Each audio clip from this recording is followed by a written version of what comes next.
Intelligence ई शाला और आज के इस वीडियो में मैं आपको 8085 सिमुलेटर ऐप्स के बारे में बताने वाली हूँ। तो ऐप्स हमारे पास बहुत सारे होते हैं पर उसमें से बेस्ट ऐप कौन सा है और आप उसे यूज कैसे करेंगे आज हम वो देखेंगे। तो यहाँ पे सबसे पहला मेरा एंड्रॉयड फोन है तो यहाँ पे मैं प्ले स्टोर में जा रही हूँ और मुझे ऐप चूज करना है। तो मैं यहाँ पे देख सकते हैं आपने ऑलरेडी 8085 सिमुलेटर लिखा हुआ है तो मैं उस पर क्लिक कर रही हूँ, वरना आप टाइप कर लीजिए। तो जैसे ही मैंने इसे टाइप किया है तो बहुत सारे सिमुलेटर ऐप्स आ चुके हैं। तो आप देख सकते हैं यहाँ पे कम से कम 15 तो है ही आराम से। अब इसमें से बेस्ट ऐप कौन सा है, तो मैंने इसमें से बहुत सारे ट्राई किए थे और उसके बाद जो मुझे बेस्ट लगा, जो सबसे ऊपर अपीयर हो रहा है वो है दैट इज 8085 सिमुलेटर अल्टीमेट। तो ये किसी अभिलाष विश्वास जी ने बनाया है and this app is a great one. तो बाकी के ऐप्स और इस ऐप में क्या ऐसा फर्क है जो सबसे अच्छा है, दैट इज कि आप इसमें असेंबली लैंग्वेज में भी प्रोग्राम लिख सकते हैं और इसी के साथ जो किट वर्क होता है, जो हमारी टिपिकल किट आती है जिसे हमें प्रोग्राम सिखाया जाता है कॉलेजेस में, उस पे भी आप काम कर सकते हैं। तो यहाँ पे इस ऐप पे मैं क्लिक कर रही हूँ। अब ये ऐप मैंने ऑलरेडी डाउनलोड कर रखा है तो अगर आप प्रैक्टिकल करना चाहते हैं इस ऐप पे तो आप इसे डाउनलोड कर लीजिए।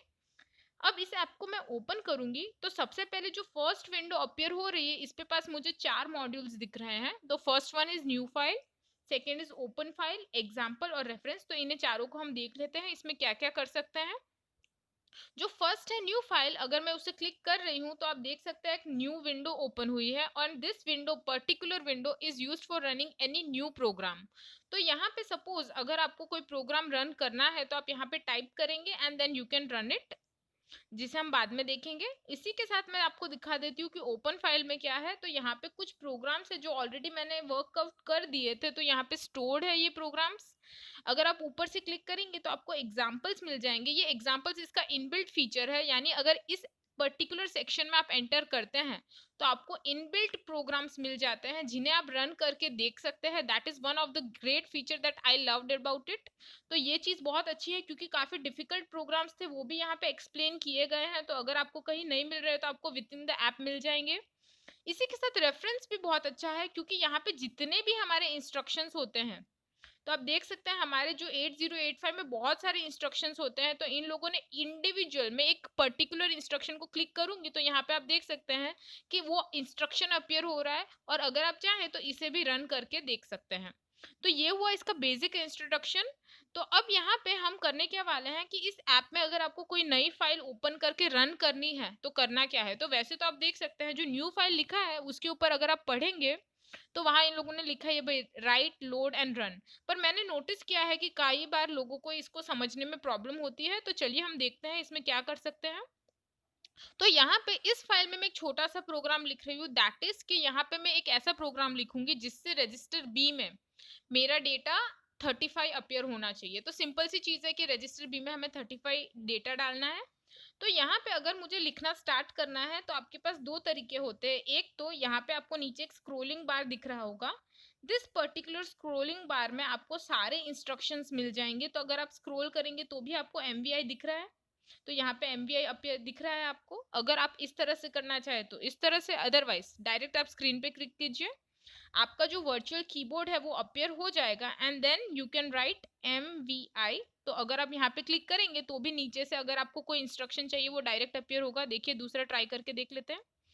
HLT लिखा है मैंने तो आप देख सकते हैं इमीडिएटली HLT आ चुका है। तो अब यहाँ पे मैं प्रोग्राम लिख देती हूँ, मैंने जो कहा MVI।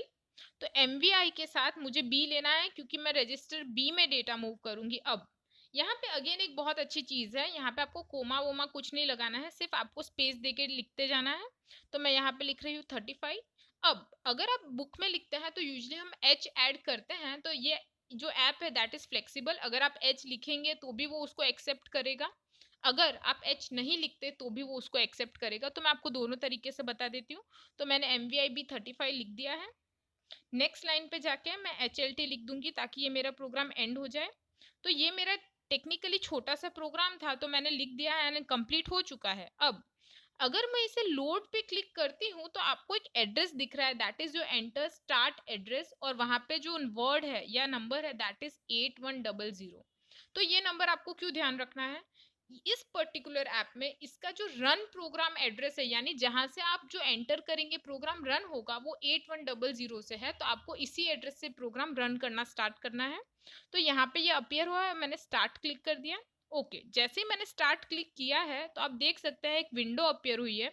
इस पर्टिकुलर विंडो में आपको क्या क्या देखने मिल रहा है, तो हमारे जितने भी रजिस्टर्स है, जो general purpose, accumulator, sign flag, program counter, stack pointer, सब दिख रहे हैं। तो इनिशियली अगर आप देखेंगे तो ये ऐप में सारे जो रजिस्टर है अभी 00 पे सेट है, क्योंकि मैंने पहले कोई प्रोग्राम रन नहीं किया था। तो आप देख सकते हैं यहाँ पे ये है। अब मैंने तो वहां रन क्लिक कर दिया था, तो ये प्रोग्राम एक्चुअली एग्जीक्यूट हुआ है कि नहीं मुझे कैसे पता चलेगा। तो यहाँ पे जब आप इस विंडो पे अपियर होंगे, आपको स्टेप पे क्लिक कर देना है। तो जैसे ही आप स्टेप पे क्लिक करेंगे, आपका जो प्रोग्राम काउंटर है वो 8100 पे सेट है। अब आपको नेक्स्ट क्लिक करना है। तो जैसे ही आप नेक्स्ट क्लिक करते हैं, फिर आपका प्रोग्राम एग्जीक्यूट होता है। तो कई बार ये लोगों को प्रोग्राम में प्रॉब्लम होती है कि उन लोग आए हैं पर वो बोल रहे कि एग्जीक्यूट नहीं हुआ है। दैट इज बिकॉज आपको पहले स्टेप क्लिक करना है एंड देन नेक्स्ट क्लिक कर देना है। तो यहाँ पे जैसे ही मैं नेक्स्ट क्लिक करती हूँ, मेरा प्रोग्राम एग्जीक्यूट होता है। तो आप देख सकते हैं रजिस्टर बी में 35 अपीयर हो चुका है। अब अगर जैसे ही मैं नेक्स्ट क्लिक करूंगी तो मेरा प्रोग्राम एंड हो जाएगा। रीजन इज मैंने हार्ट लिखा था। तो ये मेरा प्रोग्राम कंप्लीट हो चुका है। अब यहाँ पे अगर मैं कैंसिल आउट करूंगी तो ये मेरा प्रोग्राम टर्मिनेट हो जाएगा। तो मैं यहाँ पे कैंसिल कर रही हूँ इसे। अब अगर आप कोई भी प्रोग्राम रन कर रहे हैं, तो आपको एक चीज ध्यान रखनी है कि अगर आप कोई भी प्रोग्राम रन कर दें, उसके बाद आप रीसेट जरूर कर दीजिए। इसके वजह से क्या होगा कि अगर आपने पहला कोई प्रोग्राम रन किया है और उसके वजह से रजिस्टर्स में जो डेटा था वो रह जाता है, तो अगर आप रीसेट करते हैं तो वो डेटा चला जाएगा। जैसे कि आप देख सकते हैं मैंने बी में 35 रखा था, तो वो अब डिलीट हो चुका है। तो अब अगर आपको नया प्रोग्राम रन करना है, यू कैन गो बैक, वापस स्क्रीन पे आ सकते हैं। तो जैसे मैंने कहा था कि आप एच लिखते हैं या नहीं लिखते फर्क नहीं पड़ता, मैं यहाँ पे एच लिख के अगेन लोड कर देती हूँ। स्टार्ट क्लिक करूंगी वापस, तो आप देख सकते हैं मैं फिर से स्क्रीन पे आ चुकी हूँ। अब मैंने रीसेट कर दिया था तो पूरे रजिस्टर 00 पे हैं। तो जैसे ही मैं स्टेप क्लिक करूंगी, आप देख सकते हैं सबसे पहले प्रोग्राम काउंटर में 8100 अपीयर हुआ है, यानी मेरा starting address of programme.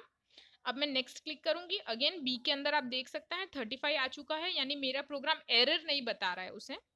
And next पे मेरा प्रोग्राम कंप्लीट हो जाएगा। अब इस प्रोग्राम को टर्मिनेट करने के लिए कैंसिल, तो ओके मैं इस प्रोग्राम को कैंसिल कर रही हूँ। इसी के साथ अगर आप चाहते हैं कि आपने ये जो इतना एग्जीक्यूशन किया है अगर वो चला जाए, प्लीज क्लियर लॉक कर दीजिए। तो आपने जितना भी एग्जीक्यूशन अभी तक किया था वो चला जाएगा। तो ये हो गई प्रोग्राम रन कैसे होगा उसकी बात। अब अगर आपने ये प्रोग्राम लिखा है, अगर आपको सेव करना है, प्लीज सेव पे क्लिक कीजिए। फाइल का नाम एंटर कर सकते हैं हम। तो मैं यहाँ पे लिख रही हूँ मूविंग डेटा। यहाँ पे मूविंग डेटा मेरी फाइल का नाम हो जाएगा और सेव पे मैं क्लिक कर दूंगी। तो ये मेरा प्रोग्राम सेव हो चुका है। अगर मुझे इसे देखना है, मैं मेन्यू में जाऊंगी। तो मेन्यू में आपको क्या क्या देखने मिल रहा है, new file, new tab, close tab, open और सेव एज। तो ओपन में अगर मैं जाऊंगी ना, तो आप देख सकते हैं मूविंग डेटा करके मेरी फाइल अपीयर हो चुकी है। तो यहाँ पे हमने जो basic assembly language program run कैसे होता है वो तो देख लिया है। अब इसमें कुछ और भी फीचर्स होते हैं, जैसे आप इसे किट की तरह कैसे यूज करेंगे या मेमोरी में डेटा कैसे डाल सकते हैं। इसी के साथ इनपुट आउटपुट पोर्ट्स भी इसमें हमें अवेलेबल मिल जाते हैं। तो वो चीजें हम देखेंगे हमारे नेक्स्ट वीडियो में। तब तक के लिए स्टे ट्यून्ड। Thank you.